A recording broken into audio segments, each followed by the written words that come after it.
Greetings everybody.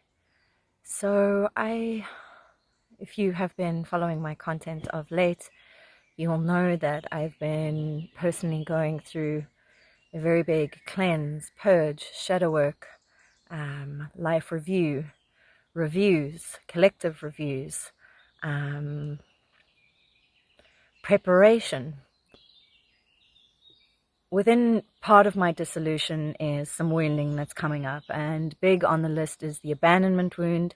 And the other big one on the list that I'm kind of going to chat about today is the aspect of being wrong, so misperceived, and the fear that generates within and throughout your body system, which creates nervous system havoc, which creates cortisol spikes and dips, which creates absolute chaos in your diet, your sleep, etc., etc.,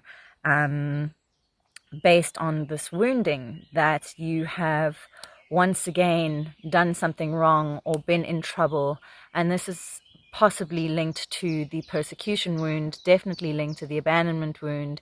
And it is very much why I'm speaking about it today, because I really want to chat about this aspect of loneliness, which I mentioned in a previous video.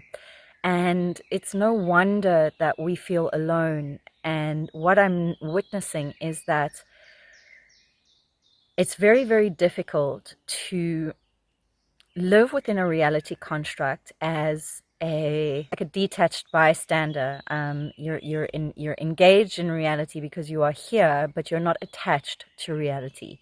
And this can become a powerful ally for you, or it can become a dissociative, negative element for you, right? And either either side of the spectrum, you are going to be dealing with extreme and excessive amounts of loneliness, because you are misperceived, you are misunderstood, you are working in another energetic signature that most people are not emitting. That signature, that frequency, that communication network. And the reason why there's such a difference is because those of us that have been wonderful students within our lives, observing patterns, solving puzzles of our past, for reasons beyond just healing, but also inquiry, soul contract, soul interest, creation mechanics. For many different reasons, we have begun to explore these aspects of reality, and we have basically got a toolkit with us, and through that toolkit we have learned, through the ups and downs and ins and outs of our awakening journey, to become accountable, to become responsible. And it's usually an innate aspect of us.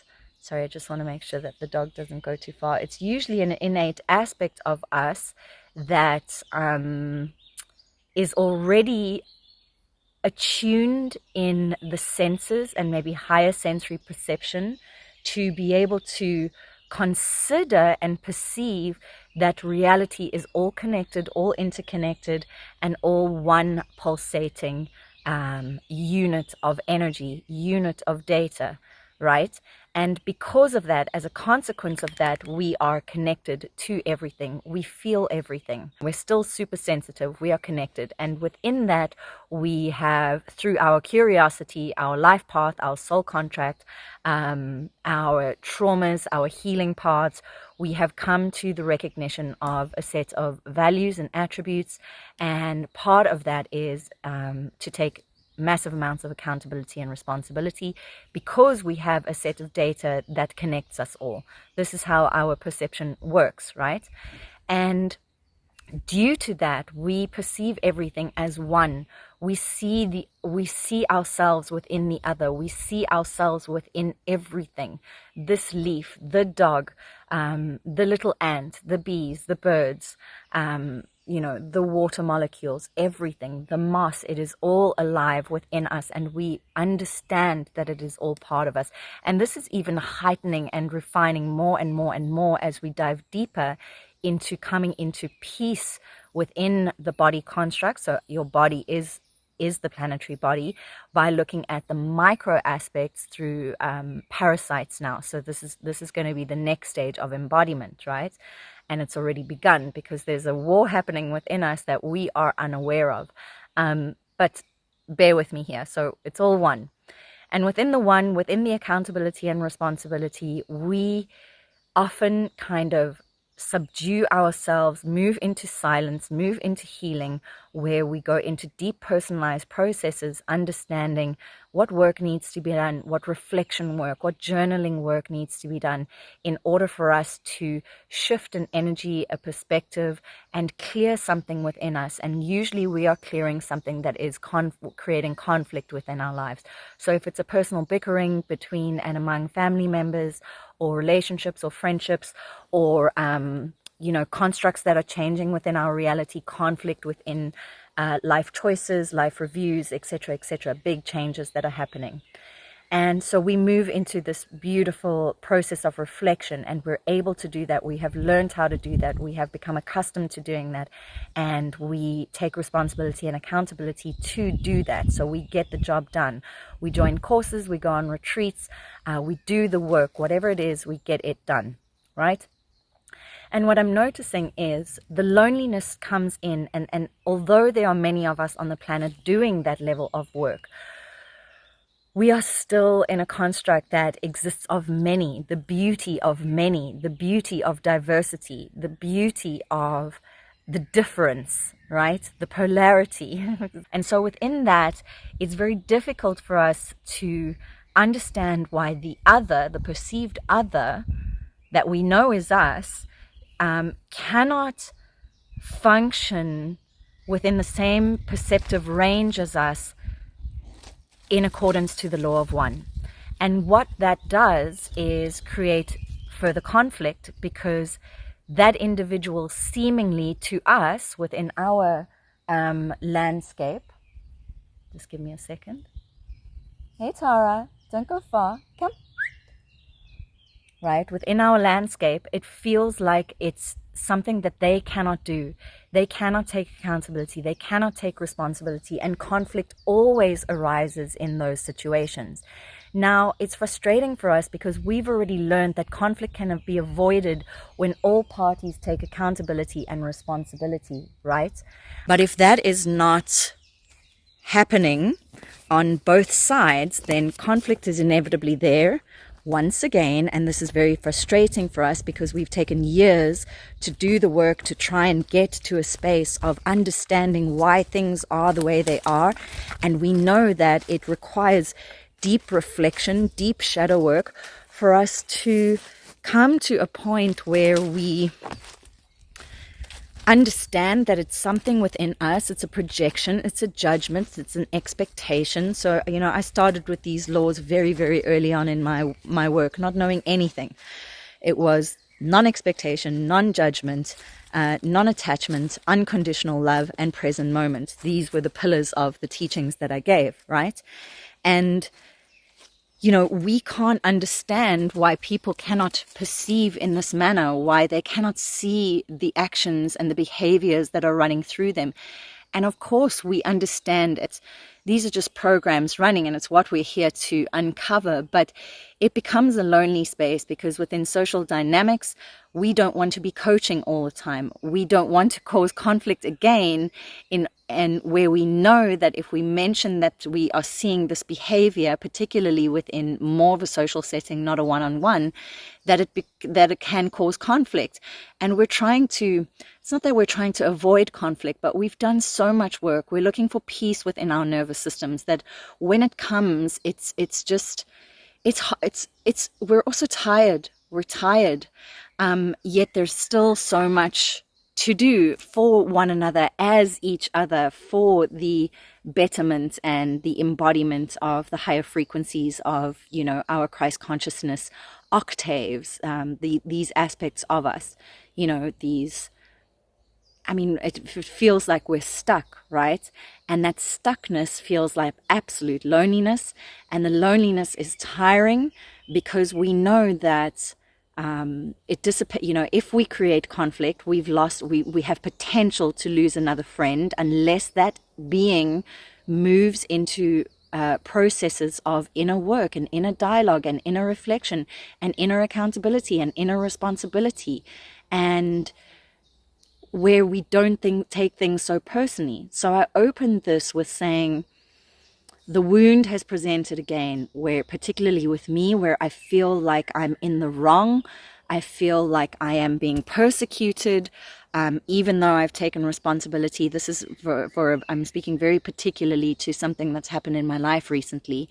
And although I have handled it like an absolutely graceful friend, like the most, I would be so honored if a friend of mine acted in the way that I have acted, because that's how I want, treat thy neighbor as you would thyself. That's what I expect. And yet that it is not perceived in that way, it is not witnessed in that way, because the other in the storyline is moved through fear, has moved through nervous system regulation, as have I many times. But I'm aware when these things are happening.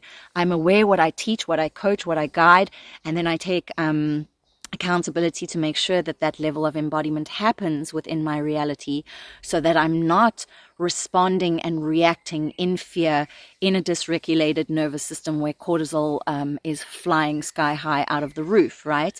But the other within the story, which is also me, and this is the part that just makes you want to cringe within the law of one, is that they are not functioning in that way, because their lives are just normal lives and they don't want conflict. They're on, they just don't understand why this drama has been created.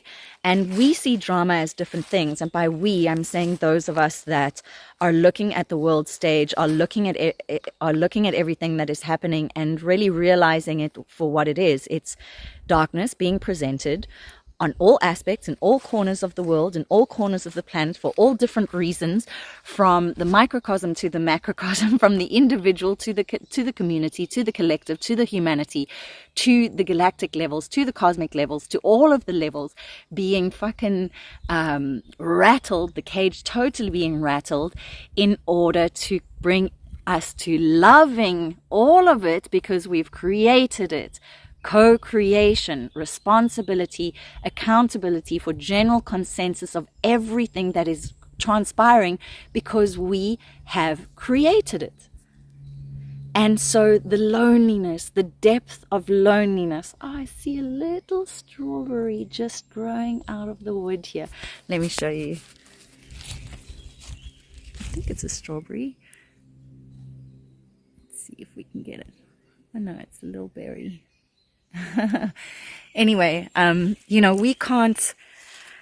we just can't fathom, or we're like, fuck, there's just so much, and it's beautiful, it's amazing from the conceptual perspective, from the perspective of the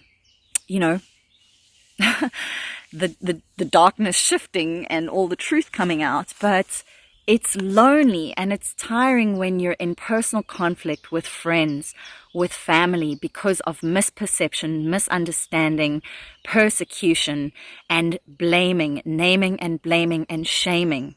Naming, blaming, and shaming, which isolates you even more, which brings up the abandonment wound, which makes you look at yourself, if you're responsible and accountable, to look at the times you have abandoned yourself, where you have kept quiet in order to keep the peace. And so now you see where the interlocking joints of this conversation go, is that you try and keep quiet in order to keep the peace, but inevitably it is a consequence of your addiction to being wanted, being held within a group dynamic, being part of the group dynamic, being in your echo chamber of safety, love, and friendship. But eventually, when the ticking clock ticks over into some form of eruption where the energy needs to move and shift and highlight something within interpersonal dynamics, you're back at point one where you're in a conflict situation and you need to deal with it. And so again, you represent the Chris and you come in grace and you take accountability and you say your sorries and you do the action orientated thing. But the other person just sits on their quote unquote throne, acting like king, casting, possibly judgment down upon you for your contribution to what they would describe as chaos within their lives. And I've said I'm speaking to a personal experience here. Obviously, that's the only data and info that I have. Tara, you're being so beautifully quiet and still, and I'm so grateful for your patience. Thank you, my love. Where this chaos that I speak of was an incident. It is something that happens in life. Life happens. If we're not going to come, Tara. Life happens. We're not just going to sit at home all day long. Things happen. They don't happen in the time that we want. They don't happen in the space that we want. This is life. This is the grotesque and gorgeous aspects of it all, of things happening outside of the timescape and the headspace and the perception that you think things should happen in. It's just not how it works. It's like if you receive a phone call of someone dying, someone's died, and you're like, well, this isn't an appropriate time for me. Well, this is how it is. It's happening everywhere. Everything is interconnected. Everything is happening at some point in time without your control. It's not within your control.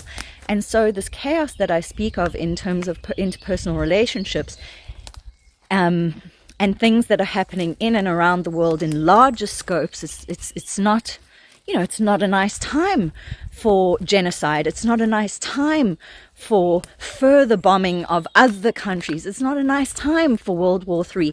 It's not a nice time for children to be, rounded up and taken into underground bunkers and sexually abused. It's not a nice time for any of that, but it is happening.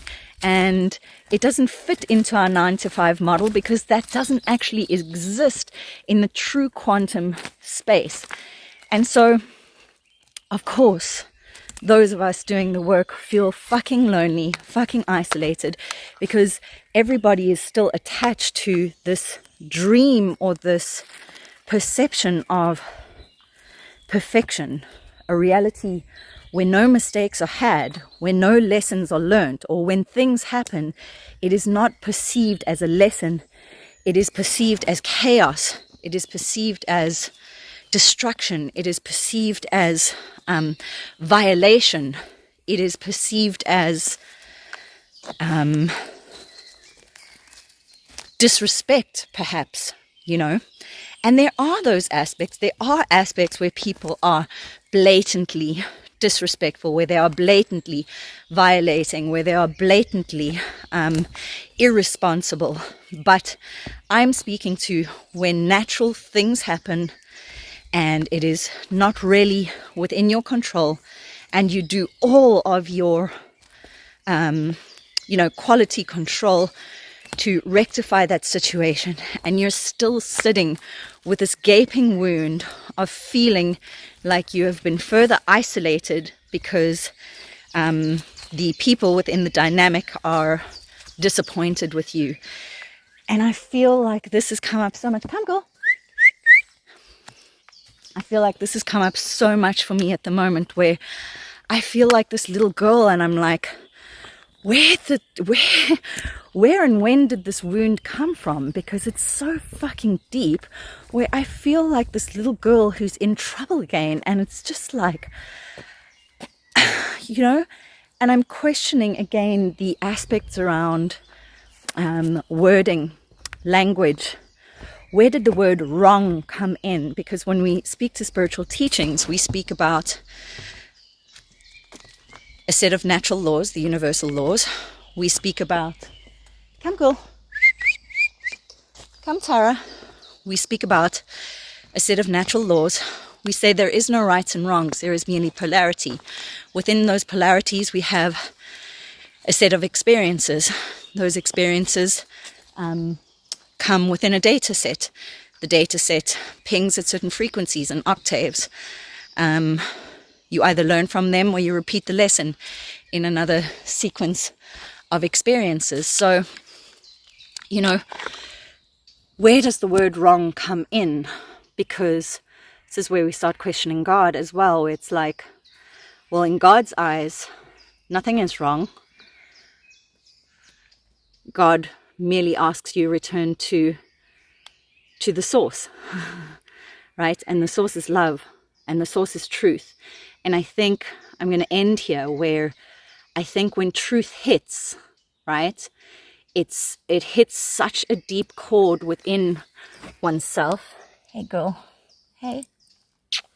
It hits such a deep core within oneself